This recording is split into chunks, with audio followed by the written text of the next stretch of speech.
So we're going to look to 1 Corinthians, and we're in chapter 9 today. And remember, we've been looking at this letter that Paul wrote to the church in Corinth. We have to remember as we look at each piece of it, what was the question? And because most of the letter is Paul, who has been there as a missionary to the church in Corinth and really started the church and got people going, understanding who Jesus Christ was and what his role had been.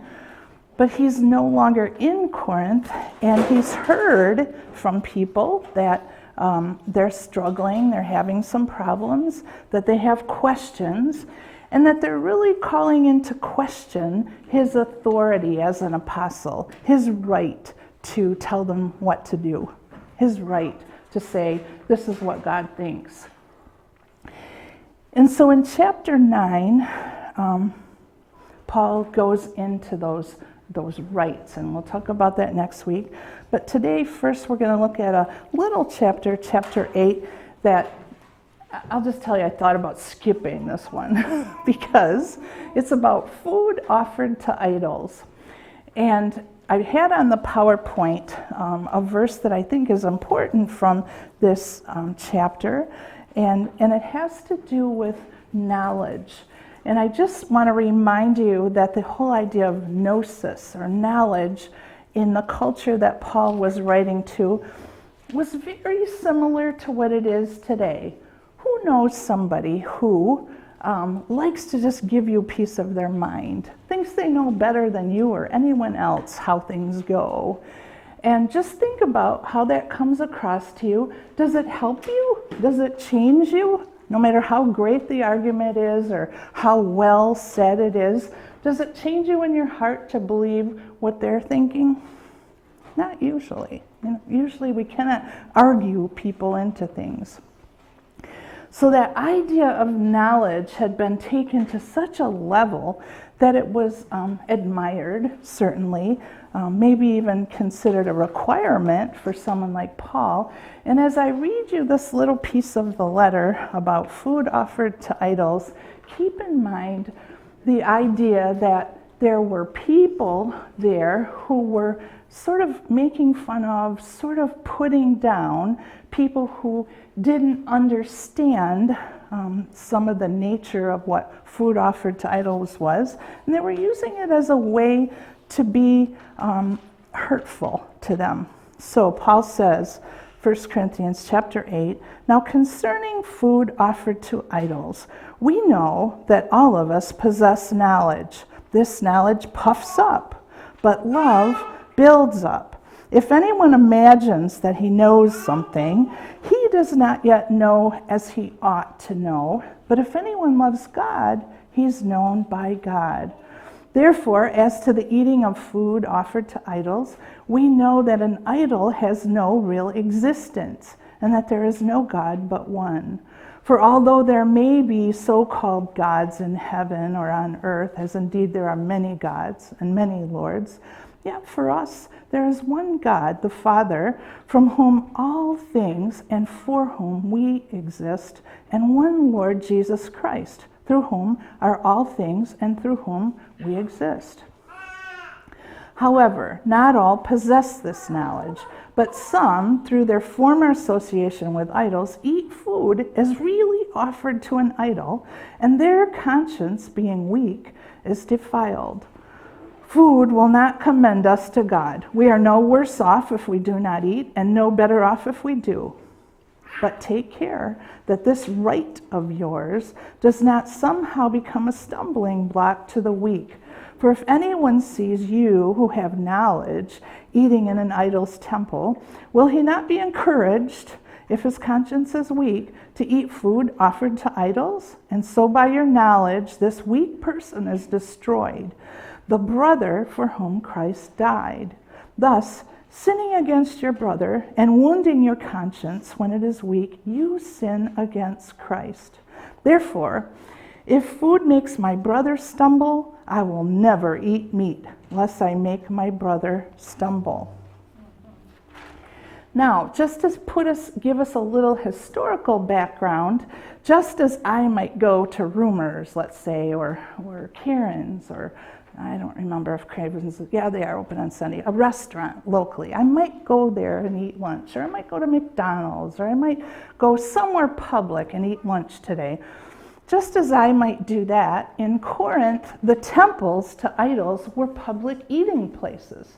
And you met there with your friends or with your business associates. You had your family come together, and it was a place with big tables, and it was a social place, and it was part of the culture in Corinth. It was not considered really. Many of the people went there could care less about the idol that the temple was there for. They were there because it was a good place to eat. And the very best meat, like a barbecue, was there. And it smelled great when you walked by, because when they offered the food to idols, they roasted it. And so people, as part of the culture, went there to eat.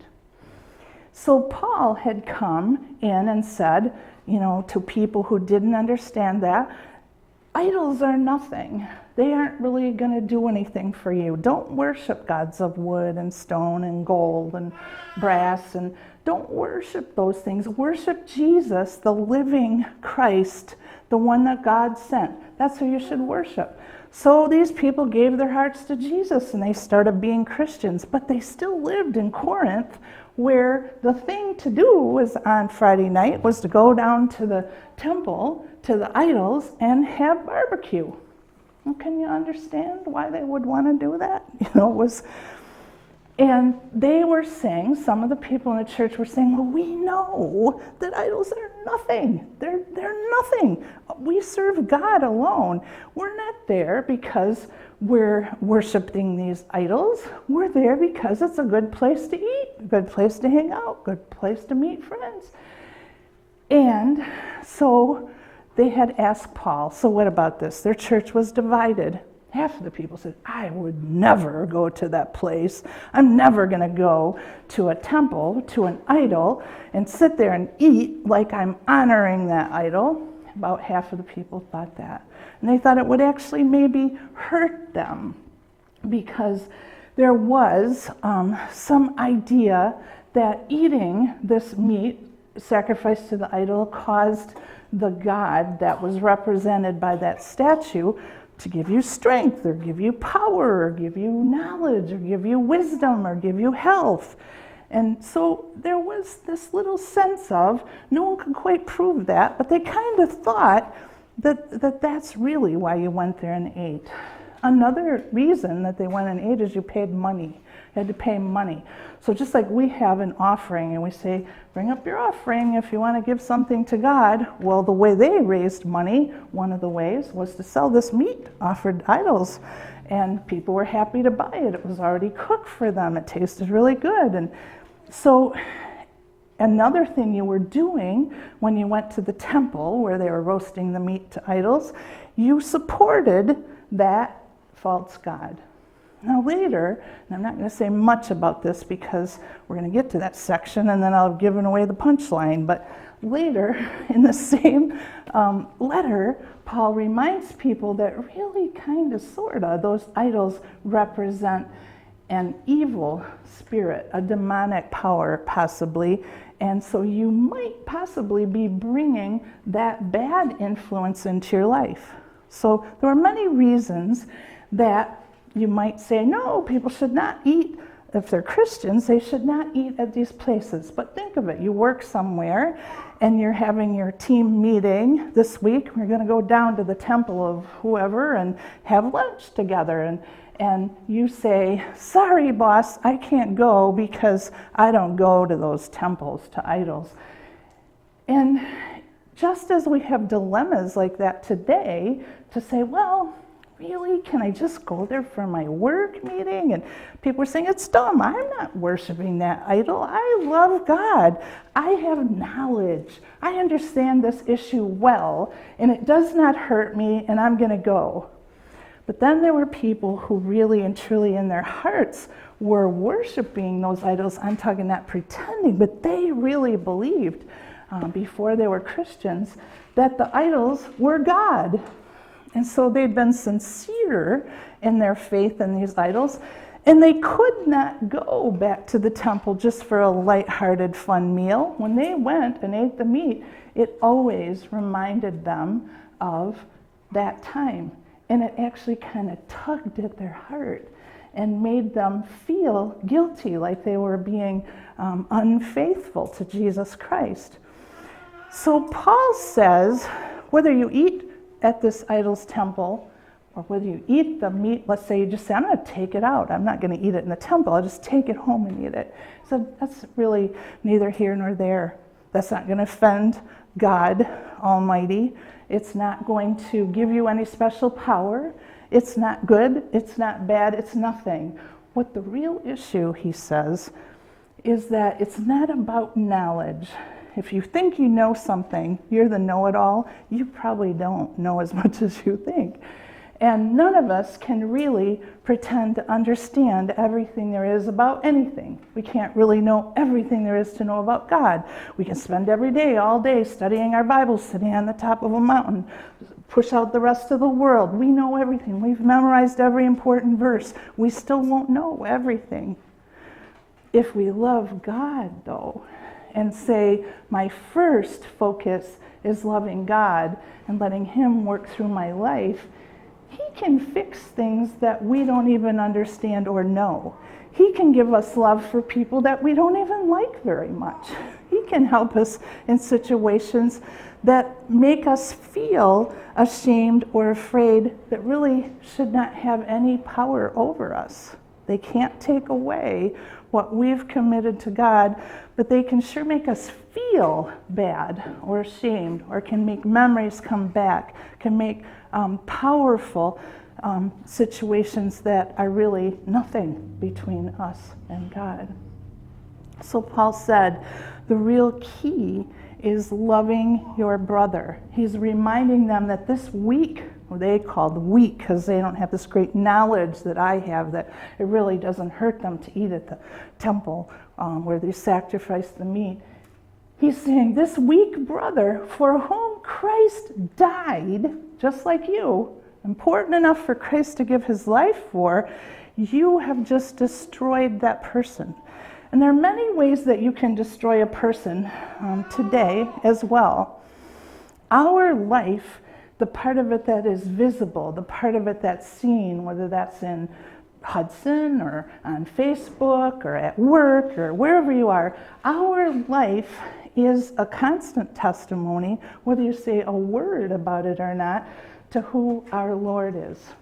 And it constantly is there, even to people who might not even know you're a believer. They might think you're Hindu or Buddhist or Islamic or something. They still know you as, are you a person who is compassionate and shows love and grace to others? Or are you stingy?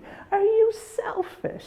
Are you mean? Are you critical? Those things just come through loud and clear to everybody. And so people who might not know who you worship still know who you are. That's pretty evident. And Paul said, would you really destroy a brother or sister in Christ for whom Christ died? And you might think, well, he died for everyone, right? Why is that such a big deal? The big deal is that Jesus said, when you do something for that person in prison, when you give someone a cup of cold water, when you offer someone friendship, when you do those things, you do them for me, for Jesus. And when you don't do them, when you withhold what you could give to someone, you withhold that from Jesus Christ. So that whole idea about the body of Christ is not just a picture for us to kind of get it, that we should all get along and sing Kumbaya and feel happy. It's not that.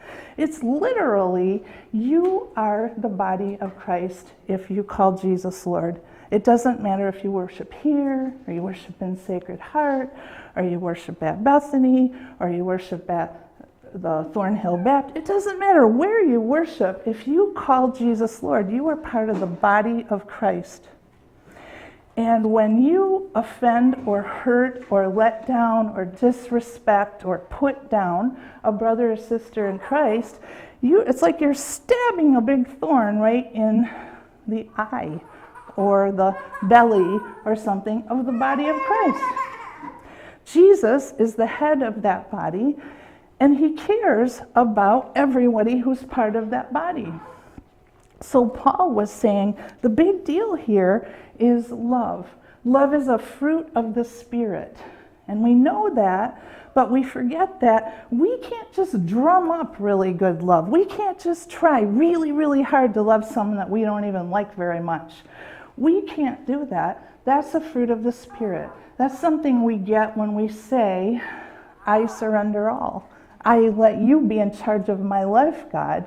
I call Jesus Lord. As we do that, and that love part, it's a process. It starts as soon as we really commit. But it sometimes takes a while, and it sometimes takes encouragement on our part, like, God, I get it. I'm not very loving. I only love the people that mean something to me. I only love the people who do something nice for me. I only love the people who look like me, smell like me, talk like me. I don't love the others very much. And there are believers all over the world who don't look like us, smell like us, talk like us, don't worship like us, don't do it like us. Those people are still members of the body of Christ. And they're people for whom Christ died. So as we think, such love is actually a fruit of the Holy Spirit, and it might require self-discipline, because our nature is such that things that bug us. And God is never asking us to fake it. He never says, act like you like someone. Do you like that? If someone pretends they like you and they don't, it comes through, doesn't it? It comes through almost like on a cellular level. You just get it like, you want something. You don't really like me. So Paul said, knowledge puffs up. It gives you this sense of you're really somebody. You can really put someone down. You can just express yourself well. You know that an idol is nothing. Knowledge puffs you up and lets you get it your way. Whereas love builds up. It builds us in maturity. It builds us in relationship. It builds up the body of Christ. It's worth having. And as we love God and ask him to help us love others, we are built up. We're not puffed up. We're not putting people down. We're not going around causing friction and trouble and heartache and squabbling everywhere we go. We're a peacemaker. We go into a situation and we make it better than before we were there. So today, as we take a few moments just to think about food sacrificed to idols, think about what is it that tempts you for your worship? What is it that draws you away from time in prayer, time with Scripture, time meeting together with the body of Christ? What is it that tempts you away? Because that has the power to have influence on your life rather than Jesus being Lord. And think about that today. Don't let knowledge be more than it is. Let the love of God fill in that gap that you're using with something else that tempts you. And I'm not going to give you some examples because I have things that are my problem, you have things that are your problem. And remember, in this passage, Paul made it really clear, if you call Jesus Lord, that's not neither here nor there. You're still a believer. You still stand in the righteousness of Christ. But that doesn't mean we just let that knowledge of our freedom in Christ let us do things that are really not good for us, not good for the people that we're around. And so today, as we pray, just ask God, ask the Holy Spirit to just drop that in your heart, and not just drop it in, but help us with it, because we all need God's help. We need God's help to show love. We need God's help to deal with issues that that tempt us away from God. Jean has one more song